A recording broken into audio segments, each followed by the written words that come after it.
Do you notice anything unusual about this bow?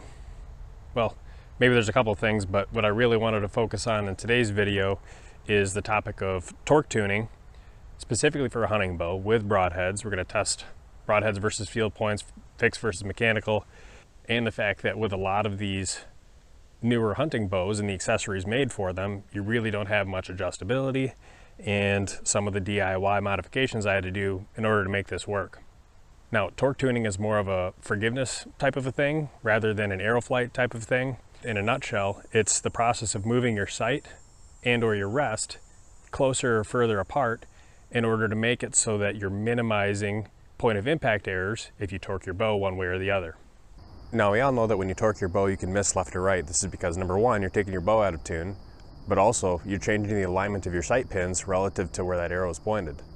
Target archers have found that you can actually find a sweet spot between your rest and sight position to cancel out these effects and still hit where you're aiming even if you torque your bow a little bit.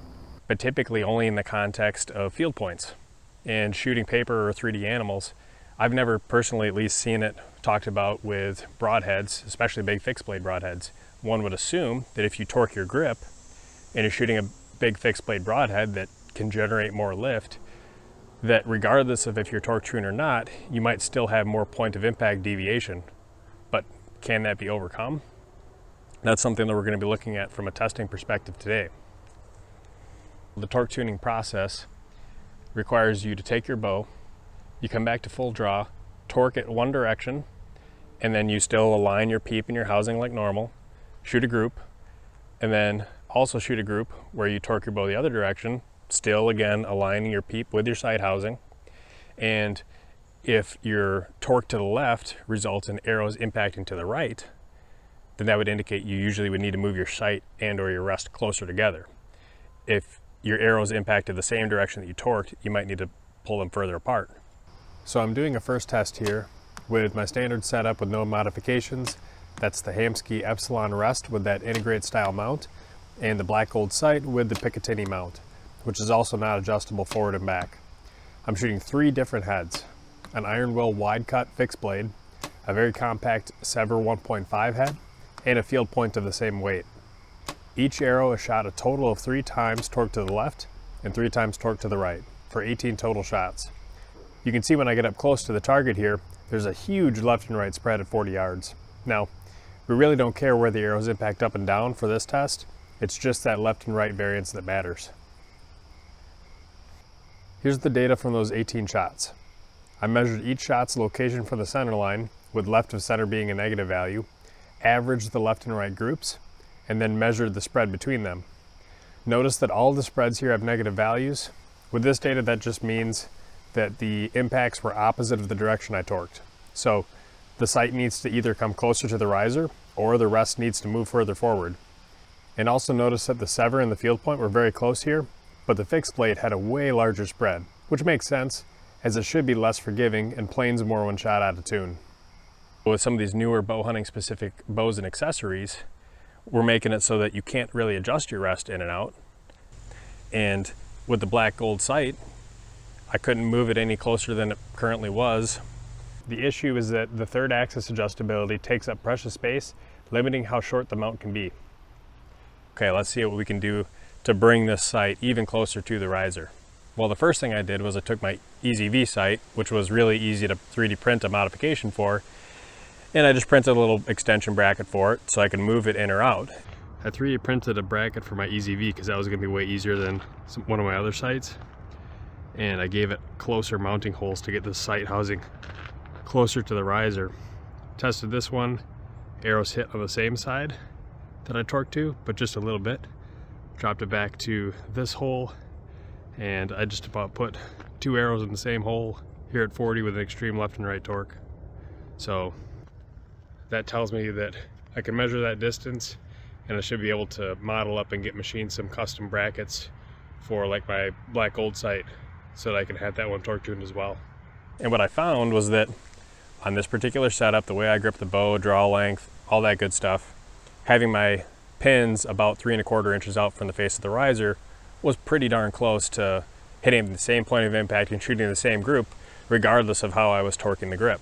Based on that 3 1/4 inch measurement from riser to pins, I designed this little bracket so that I could attach it directly to the holes for my Picatinny mount on my riser, and then also onto the rail of my black gold sight. This allowed me to get that 3¼ inch measurement, and because one of those holes is ovaled out a little bit, it allows you to set your first axis still with this bracket.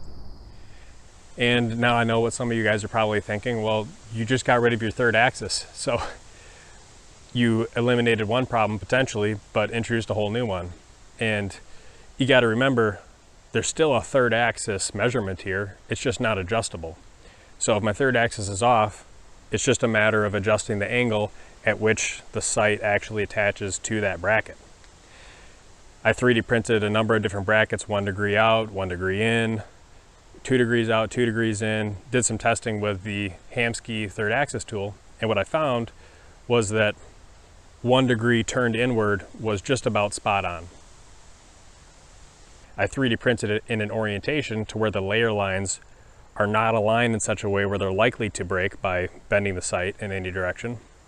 And I did some extreme slow motion testing of the longer original aluminum bracket compared to this one, just to see how much vibration there was at the shot, and there really wasn't a whole lot of noticeable difference.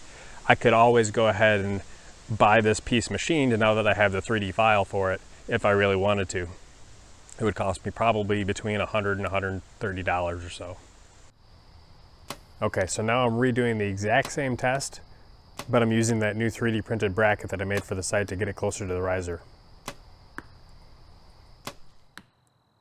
All right, it's time to get these arrows out of the target, but I am really excited about the results that I'm seeing here because they're interesting, they make logical sense, and it appears that at least for one of these broadheads, I'm not going to need to adjust a dang thing after this.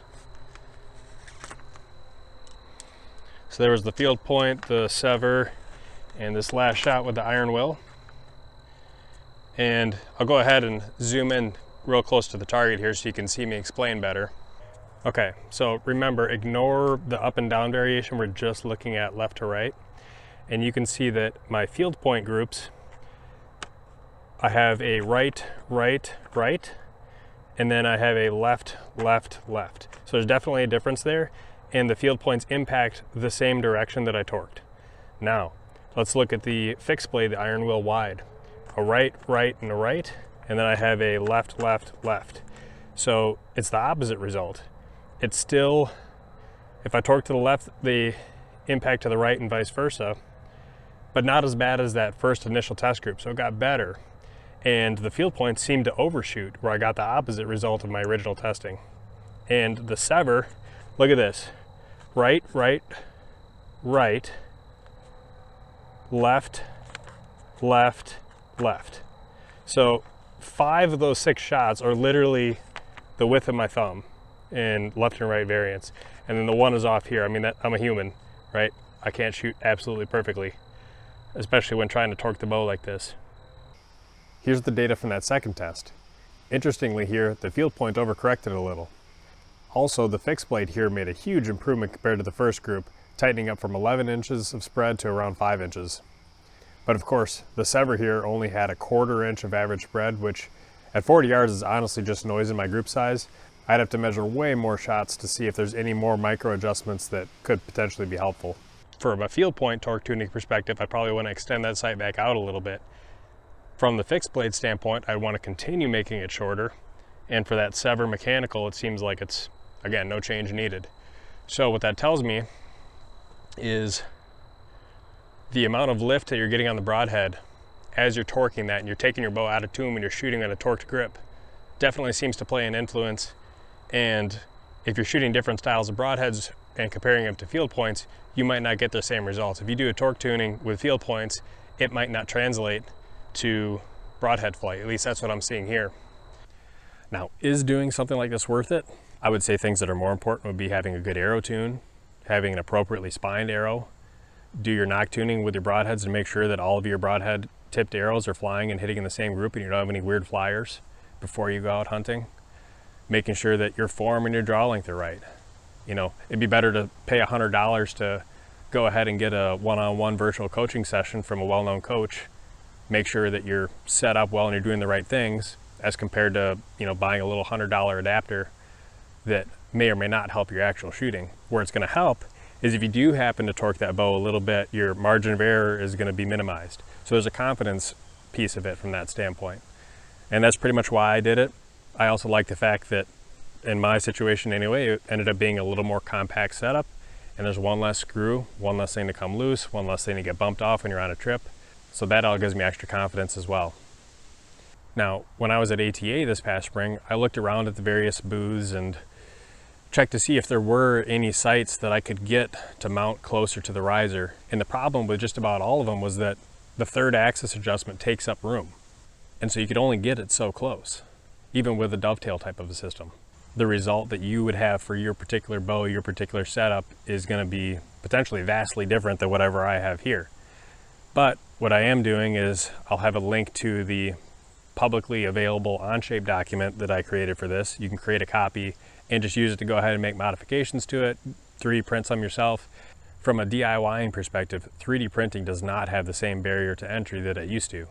I have a number of friends that don't have any technical or engineering background really to speak of, but they bought 3D printers, figured it out, started by printing some just off-the-shelf STL files, and then down the road started to experiment with the CAD modeling, kind of learning through YouTube videos and that sort of thing. Now, on this particular part, I use carbon fiber PLA. That's probably what I would recommend. It's good dimensional stability. It's pretty stiff and rigid. If you have a higher temperature 3D printer, you might be able to go to something like a carbon fiber PET. And I would try and probably stay away from carbon fiber nylon, because in my experience, it's really hard to get that to print without any kind of warping. And you want this to be as precise from a warping perspective as possible. And like I said, there's always the option to just test it out with a 3D print, have it be low strength, and then once you're happy with the geometry, go ahead and get it machined. Protolabs and Xometry and Parts Badger are all places that you can go ahead and look to get something like that with very minimal effort, unless you have access to a local machinist that would be happy to do the work for you. If you guys have any additional questions, please drop them in the comments section down below, and thanks for watching.